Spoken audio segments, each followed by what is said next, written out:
The death tax produces little revenue, creates incentives to spend rather than save, hurts investment, and is a form of wealth redistribution. If President Obama and Congress want to encourage economic recovery, killing off the death tax is a great place to start. This quote from Daniel McDonald of the University of Alaska in 2010 really sums up the stance the affirmative team has taken throughout this debate round. Repeal, and only full repeal of the estate tax, will generate you the massive benefits that we have to offer you through our case. So with that in mind, let's jump right into the affirmative voting issues. The first such you can label as constitutionality.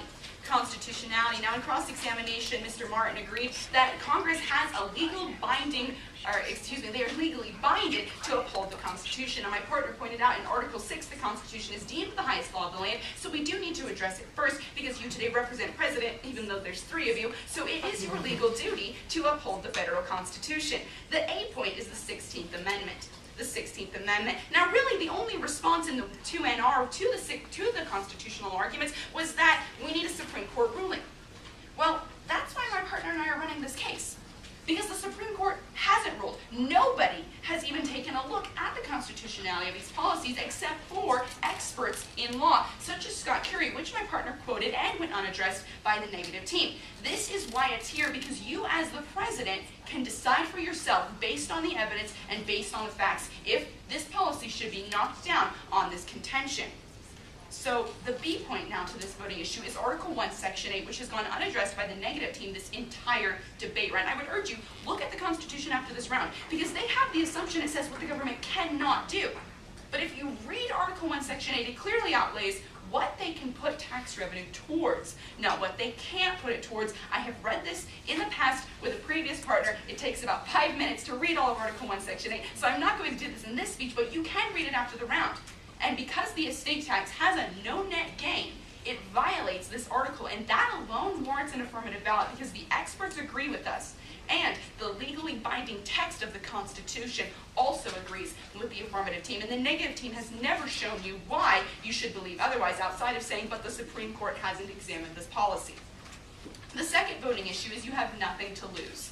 Nothing to lose. The A point is the case offsets. The case offsets, and I actually read a piece of evidence telling you how other taxes are going to pick this up because we are increasing small business capital by $1.6 trillion, increasing jobs by 1.5 million, and we are increasing saving and investment by $850 billion. All of these gains translate into higher income taxes because more jobs mean more income tax, and higher payroll taxes because more jobs means more payroll taxes. So we offset the losses. This has been proven with facts from very qualified sources that the negative team never contested. And this is so key because we can see, as my partner told you, 35 respective United States and 5 countries saw the light on this issue and repealed their estate taxes 100% of the time. History sides with the affirmative team. The B point is step up is merely a clarification. Step up is merely a clarification. Now the 2NR didn't address the step up in basis, but I want to clarify this to you because you need to understand what we're doing because the president should understand what's happening, otherwise you may end up like Nancy Pelosi who said you got to pass it to know what's inside of it. Now the step up basis was simply a clarification. It is a capital gains exemption, as their own evidence said, step up on capital gains taxes.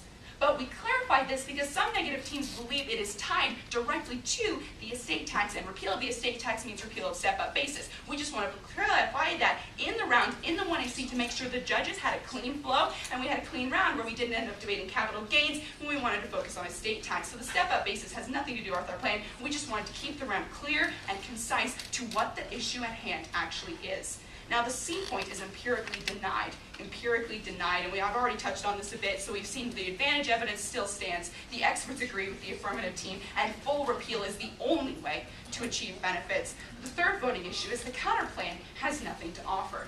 Counterplan has nothing to offer. The A point is the wealthy suffer.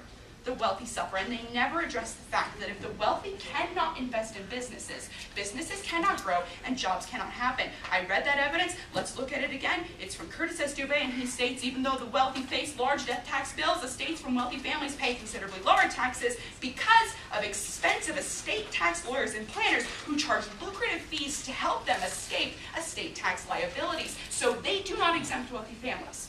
What does this mean? No jobs, no economic growth, no advantages. The B point is the plan is unconstitutional. And the C point is the facts. Side with the affirmative team. The majority can be wrong, judges. Do you want to be swayed by the lobbyists, or do you want to side with the facts and the qualified experts? I believe the choice is clear. Please bring death to the death tax.